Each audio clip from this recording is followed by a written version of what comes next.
आज का जो हमारा मुद्दा है वह है बिहार विधानसभा चुनाव के बाद नए मंत्रिमंडल के निर्माण में एक नवयुवक का मंत्री बनना और उसके बाद जो प्रश्न उपजे हैं उनके बारे में डिस्कशन करना।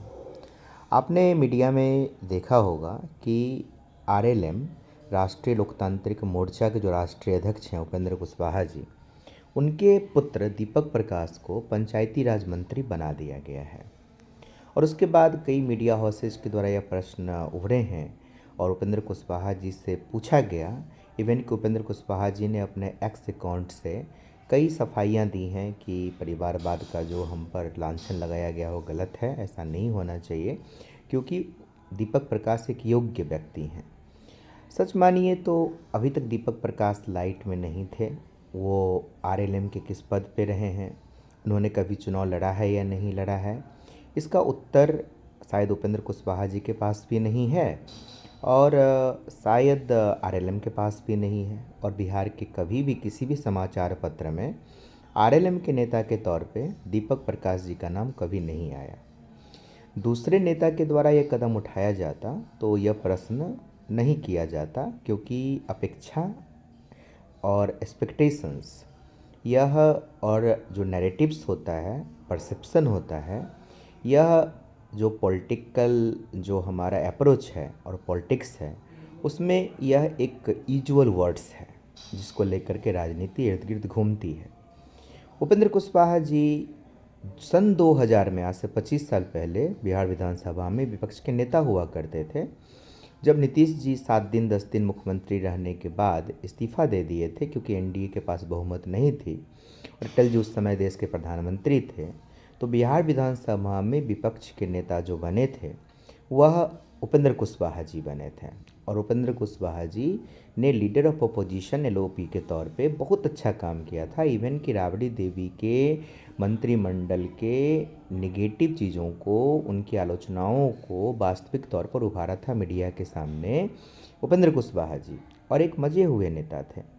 और जब भी हमारे जैसे लोग अगर बिहार के ड्रीम मुख्यमंत्री की बात करते हैं तो कुछ नेताओं में उपेंद्र कुशवाहा जी भी आते हैं, क्योंकि उपेंद्र कुशवाहा जी की जो पृष्ठभूमि वो दागहीन है। उनकी बुद्धिमत्ता, उनका विवेकपूर्ण रवैया और उनका जो एजुकेशन है वह बड़ा इनोवेटिव रहा है, बहुत ही शानदार रहा है। वह पेशे से प्रोफेसर भी रहे हैं और बहुत अच्छा उन्होंने शिक्षा के क्षेत्र में, समाज के क्षेत्र में, अपने गांव के लिए, अपने समाज के लिए उन्होंने बहुत ही साफ से काम किया है, बहुत क्लीन होकर के। और कभी भी उनको किसी भी केस में या किसी भी गलत मुकदमे में उनको नहीं कभी भी नाम आया, और अच्छा काम उन्होंने किया अपने लाइफ में, अपने जीवन में।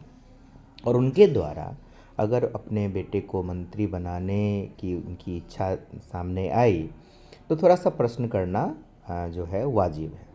इनके दो पक्ष हैं। सकारात्मक पक्ष यह है कि मंत्री कोई भी बन सकता है।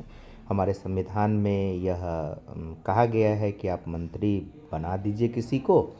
भारत का नागरिक होना चाहिए, कम से कम जो है सो लोकसभा के या विधानसभा के लिए उनका उम्र होना चाहिए सदस्य बनने के लिए, और कोई उन पे कोई जो है सो जेल जाने के लिए कोई सज़ा न दिया गया हो या दिवालिया न हो, बहुत सारी बातें उसमें हैं।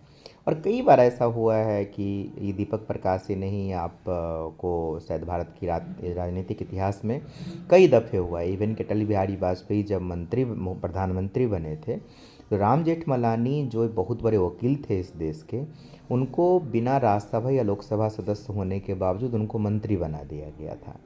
और मोदी जी भी ऐसा किए हैं। जब 2019 में जब विदेश मंत्री की बात आई और सूचना यह मिली कि अब सुषमा स्वराज जी जो हैं सो नहीं मंत्री बनेंगी और वह मतलब एक्टिव पॉलिटिक्स में नहीं रहेंगी, तो एस जयशंकर जो हमारे पूर्व विदेश सचिव थे उनको अचानक विदेश मंत्री बना दिया गया। ये बात कुछ और है। लेकिन जब बेटे और बेटियों की बात आती है तो बिहार में लालू जी का परिवार शुरू से ही कोई एडवोकेशन नहीं दिया कि हम परिवारवाद नहीं करते हैं।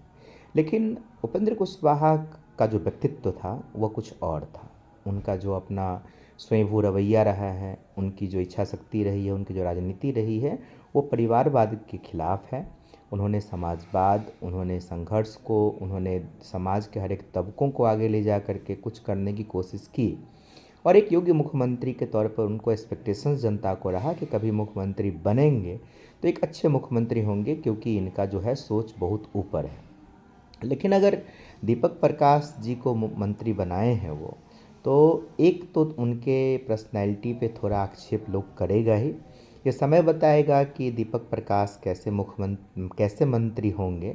लेकिन एक बार उपेंद्र कुशवाहा जी को ज़रूर सोचना चाहिए था, क्योंकि दीपक प्रकाश कोई एक्टिव पॉलिटिशियन नहीं थे। दीपक प्रकाश कोई एक्टिव कभी एमएलए नहीं रहे हैं।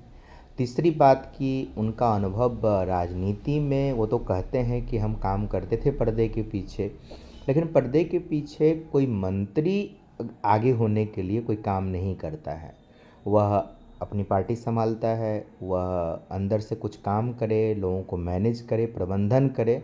और प्रबंधन में और नेतृत्व में, ये दोनों में बहुत अंतर होता है। और अगर ऐसा होता तो हर मैनेजर लीडर हो जाता और हर लीडर मैनेजर हो जाता। क्योंकि अगर प्रबंधन में और नेतृत्व में हम अलगाव नहीं करेंगे तो प्रशासन कैसे संभालेंगे, यह भी एक प्रश्न है। तो माननीय उपेंद्र कुशवाहा जी से आग्रह है कि एक बार वह समीक्षा करें, और ये अगर भूल हुई है तो मैं यह नहीं कहूँगा कि आप इसको वापस ले लीजिए, इस डिसीजन को, मतलब। लेकिन एक बार ज़रूर आप सोचते कि ऐसा आपको करने से पहले कि आप कर रहे हैं, क्योंकि आपका व्यक्तित्व तो कुछ और है। बिहार के लीडर्स में आपका एक अलग स्थान है। आपका जो दशकों का अनुभव है राजनीति में, वो दागहीन रहा है। और नीतीश कुमार के विकल्प के तौर पर, सौम्य नेता के तौर पर अगर माना गया, तो सुशील मोदी के बाद उपेंद्र कुशवाहा को ही हमारे बिहार में स्वीकारोक्ति है हर कम्युनिटी में। सिर्फ कुशवाहा कम्युनिटी की बात मैं नहीं करूँगा। तो दीपक प्रकाश के पिता के तौर पे उपेंद्र कुशवाहा जी आज जाने जा रहे हैं, तो यह नहीं होना चाहिए था। हाँ, पत्नी को उन्होंने विधायक का टिकट दिलवाया, वो अलग चीज़ है, क्योंकि सबकी अपनी अपनी इच्छा होती है लड़ने की। और अच्छी बात है कि उनकी पत्नी जीत के आई हैं, और ईश्वर करे वो सफल हों आगे अपने क्षेत्र के लिए, सासाराम के लिए। लेकिन दीपक प्रकाश को मंत्री बनाना थोड़ा अचरज का विषय है, और यह जनता में यह प्रश्न जाएगा ही, और थोड़ा सा बैड नैरेटिव तो सेट होगा ही। तो उपेंद्र कुशवाहा जी से ये उम्मीद नहीं थी, और कहीं ना कहीं ये पूरे एनडीए के लिए थोड़ा सा मतलब निगेटिव साइड दिखाया है एनडीए को, क्योंकि इतना अपार जन समर्थन मिला है। 206 सीट 2010 में मिला था, क्योंकि 5 साल जो काम था नीतीश कुमार का, बहुत प्योर काम था। और दूसरा जो 2025 में मिला है, वह फिर से एक बार विकास करने के लिए ही मिला है, और विकास को देख कर के ही मिला है। इसमें परिवारवाद के खिलाफ भी है, इसमें घोटालों के भी खिलाफ यह जन समर्थन है, इसमें जो है सो रहस्यपूर्ण जो रवैया होता है राजद के लीडर्स का, उसके खिलाफ भी है। और इसमें मोदी के करिश्माई नेतृत्व के साथ नीतीश जी की 20 साल की मेहनत का भी फल है, और इसमें उपेंद्र कुशवाहा जी का भी लगन है।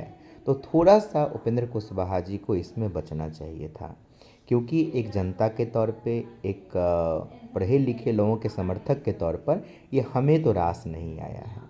Thank you very much.